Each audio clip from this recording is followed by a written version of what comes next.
Well, it's where agriculture and tourism intersect, and it is a fast-growing piece of the Indiana economy. We're talking about agritourism, and associate producer Lauren Gray and Yelp Indies' Brittany Smith have more on the trend in this month's Trendiana segment.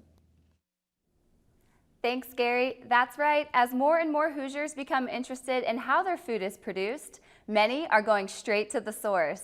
They're visiting the farms, talking with farmers, even getting their hands dirty and making their favorite foods and products themselves. Brittany is here to tell us about some of the top agritourism destinations in the state. And Brittany, welcome to the program. Thank you so much, Lauren. More Hoosiers are questioning where their food's coming from, wanting to see behind the scenes, so it's really exciting to see these farmers opening up their doors and giving them a sneak peek and putting their hands on the product.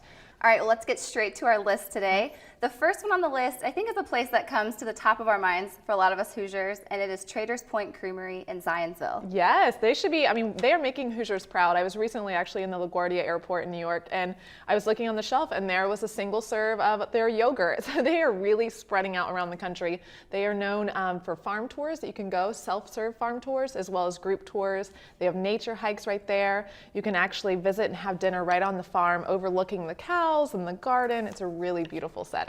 Well, in the summer, right now is a great time to go visit, right? They have their Summer Fridays on the farm dinner with live entertainment, music, even hot air balloon rides. Yes, exactly. On Fridays, you're right down there by the field and by the garden. So you're actually seeing the herbs that are going into your food. You're seeing the cows, where the cheese is coming from. It's a really good full circle farm.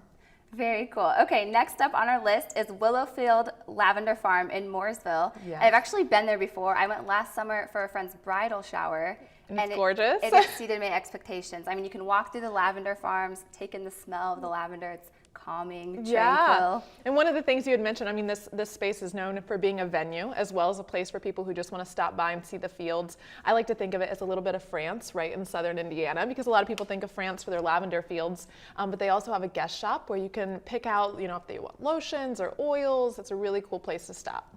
When I was there for the bridal shower, we had brunch there, and all of the brunch foods that they made, they incorporated lavender into the foods as well. Love that. It's actually, I think it's been really popular for people to have weddings, and yeah, you can just look onto their website and you just see all the creative ways they're using lavender right there in one place.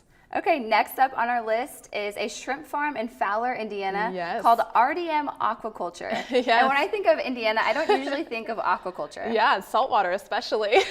This is kind of a cool thing for Indiana. We've been seeing a lot of growth with tilapia farms, getting really creative with hydroponics, and this is a perfect example of it. They recommend bringing a cooler with your ice when you go to visit, because you definitely want to go home with some of the shrimp. You get to meet the owners and see how they actually produce the shrimp right there, and I'm sure you'll be full of questions because it's a really unique experience.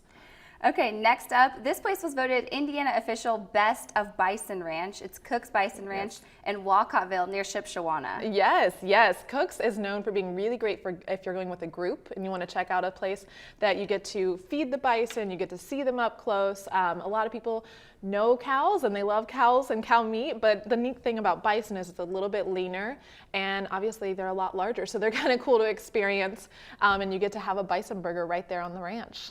Very cool. Okay, and last on our list, but certainly not least, is Tyner Pond Farm in Greenfield.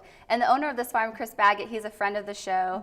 He was a serial tech entrepreneur turned farmer. His story is really interesting, and he's really looking to revolutionize the food industry. Yes, they've done a great job at Tyner of creating a full experience farm. So one thing they're known for is actually if you want some of the meat that's grown right there, they're growing lamb, poultry, beef, you can have it delivered within 50 miles of the farm.